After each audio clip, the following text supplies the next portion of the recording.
Welcome, dear friends. Today we are talking about the latest discoveries made by the James Webb Telescope. Discoveries so spectacular that they call into question many of the things we thought we knew about the beginnings of the universe. Specifically, James Webb has broken its own record and captured the oldest and most distant luminous objects ever observed. These would have formed just 100 million years after the Big Bang. This is a truly surprising result because according to current models, the first stars and galaxies should have appeared only a few 100 million years after the Big Bang. Not that early. Basically, the James Webb Telescope is radically changing some of the established theories about the formation of the universe, discovering a much higher rate of star formation and more mature galaxies than astronomers anticipated. Watch the video to the end. We will analyze what was measured, how it was measured, what models could explain these results, and finally, what the possible problems and limitations of these observations are. But first, let's start with the basic concept of redshift. As you know from the book Told Physics, the universe is expanding. The farther away the galaxies are, the greater their rate of expansion relative to us. Due to the Doppler effect, the spectrum of these galaxies will be shifted toward its red side. Simply put, those galaxies appear redder. This redshift is quantified by the number z. At speeds lower than the speed of light, the approximate formula is z equals v divided by c, where v is the velocity of the galaxy moving away from us and c is the speed of light. Thus, z is 0 if the galaxy is stationary relative to us. Z approaches 1. When the speed at which that galaxy is moving away approaches the speed of light, however, Z can also be greater than 1. In this case, we're no longer talking about an ordinary speed, but about the fact that the expansion of space itself carries the galaxy, and this phenomenon can exceed the speed of light without violating the theory of relativity. To this, we add another ingredient. The sky is a cinema with a delay. The farther away the galaxy is, the longer it takes for its light to reach us. So what we see is the image of the galaxy from its past. That's why redshift Z is directly related to time. What we see is the image from back then of the galaxy from Z. We calculate the time when the image started traveling toward us. So remember, Z equals 0 means here and now, no shift. Z equals 1. It corresponds to an era when the light started traveling toward us about 8 billion years ago. Z equals 11. The Hubble record means that we see galaxies as they were just 400 million years after the Big Bang. Z is 25. A new record will discuss James Webb today. It means that we see galaxies as they were just 100 million years after the Big Bang. As I mentioned, the Hubble telescope's limit was Z equals 11.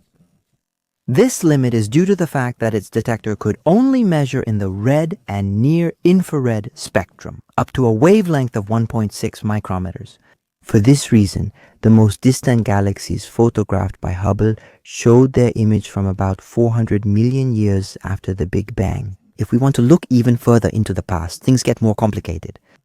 The redshift is so strong that the light from those cosmic objects reaches deep into the infrared range. For this purpose, the James Webb Space Telescope was built, whose infrared detector operates up to 28.5 micrometers. This means it can measure objects with a redshift of up to Z equals 25. And the image of them that we see now was emitted just 100 million years after. Please comment, thank you. The Rise of the Galactic Empire, that's the title of the article announcing a record-breaking result. It's not a joke, astronomers. Apparently, they liked Star Wars too. The article announces the latest results from the James Webb Space Telescope. It identifies 6 candidates for galaxies at Z equals 17 and 3 candidates at Z equals 25. Clearly, something Hubble couldn't measure. These galaxies are very young and compact. The average stellar masses are estimated at tens of millions of solar masses with ages of only 30 million years, since their formation, not from the Big Bang start. Their sizes are impressive in their smallness. Some have effective radii of only 150 light years. How do so many suns fit there? When I saw the images, I wondered, how did they measure them? Z, meaning the redshift in the image, is so faint. My suspicion was confirmed. The article doesn't present any spectral measurements at all, meaning the intensity of light for each color, only images, just as redshift was learned from images back then. How were the oldest stellar objects measured? By a method called the Lyman break, which could be translated as the Lyman threshold. This method is based on the fact that the universe is full of hydrogen, mainly neutral hydrogen. Light passes easily through these hydrogen atoms, but when the energy of the photon, the light particle, exceeds 13.6 electron volts, which is the ionization energy of the hydrogen atom, the photon is absorbed, the atom gets excited, and then it de-excites thermally. Photons with energy above 13.6 electron volts are absorbed, so the light doesn't pass through. In practice, this means light with a wavelength under 912 angstroms, 91.2 nanometers, corresponding to 13.6 electron volts of energy. This light, therefore, is absorbed in space. In these galaxy spectra examples, when the wavelength is below 90 or 91.2 nanometers in the ultraviolet, the spectrum's intensity drops sharply. However, if the distant galaxy is moving away from us, the spectrum will be redshifted. If we measure the spectrum of the galaxy, we will find this Lyman limit not at 91.2 nanometers, but at a higher value. By reading this value on the spectrum, the redshift is about 4,000 years. In this case, we can precisely determine the redshift, so the value z, which interests us, here is z equals 3.2. Astronomers use this trick a little differently. What you see here is the same image of a galaxy, but with different color filters. They change the wavelength of the filter until the image of the galaxy suddenly disappears. The wavelength value of the filter is the Lyman limit threshold of the redshifted galaxy. Knowing the actual value of 91.2 nanometers and the new measured value, the z value of the galaxy is calculated directly. It comes out here with z equal to 16 supersmart. This is the recent image of the most distant galaxy. Z equal to 25 passed through the same filter at the bottom. You can see how the image disappears at the F filter equal to 200. It corresponds to a Z of 25 for the galaxy at the top. Let's now go back to the record-breaking galaxies recently measured by James Webb. If these galaxies truly exist at Z25, it means that the standard lambda cold dark matter cosmological model is under pressure. Why are you looking at this sketch made many years ago? Here it shows that the first galaxies were thought to appear 400 million years after the Big Bang. How is it possible that new galaxies appeared just 100 million years after the Big Bang? It's possible that the Big Bang model needs to be adjusted, but how? The first solution proposes an astonishing stellar efficiency in the early moments of the universe. Then, galaxies would have converted 60% of the available gas into stars, compared to only 10 to 15% in ordinary galaxies. However, this would require extreme and very unlikely conditions. Normally, such a rate of star formation would generate supernova explosions, which would disperse the gas and interrupt the process. Now look at these two images of the universe's history, one after the other, because they're beautiful. In the first image, you see the model up to now. The first stars and galaxies appear about 400 million years after the Big Bang.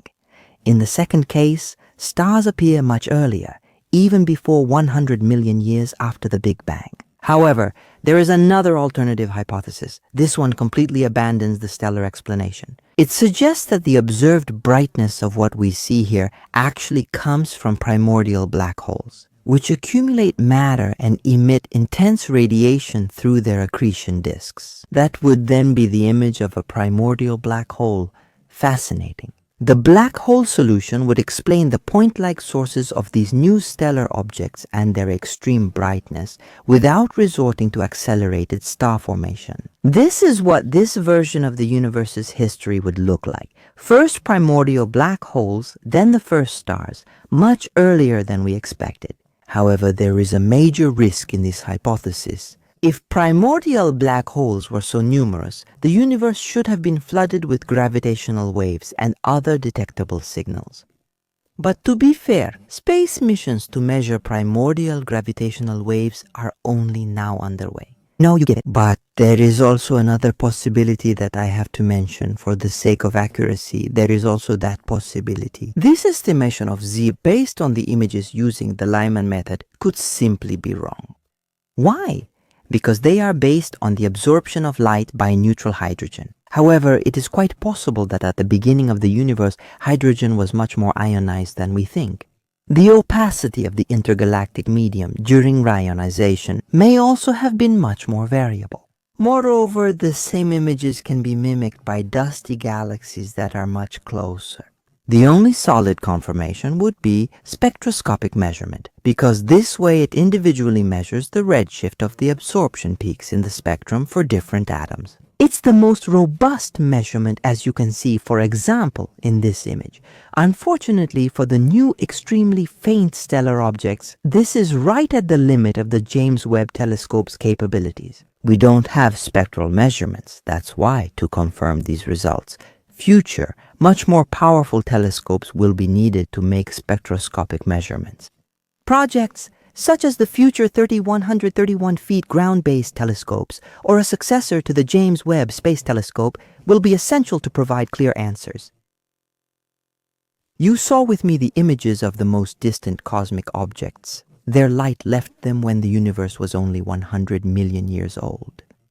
This raises problems for the current model because they appeared much earlier than we expected. We are thus faced with two scenarios. Either the early universe witnessed an almost impossible stellar efficiency, or the light comes from primordial black holes, from their accretion disks. In any case, the classic timeline of cosmic structure formation must be reconsidered. The question remains, are we witnessing the true dawn of the first galaxies, the lights of the universe, or are we being misled by the limits of our observation methods? Share your opinion in the comments. This was today's video. If you haven't subscribed yet, you can do it right now by clicking this subscribe button. I want to thank those who support me on Patreon. There you can get answers directly from me to your questions. Until next time, I'm Christian Prasura. You are cool. All the best. Goodbye.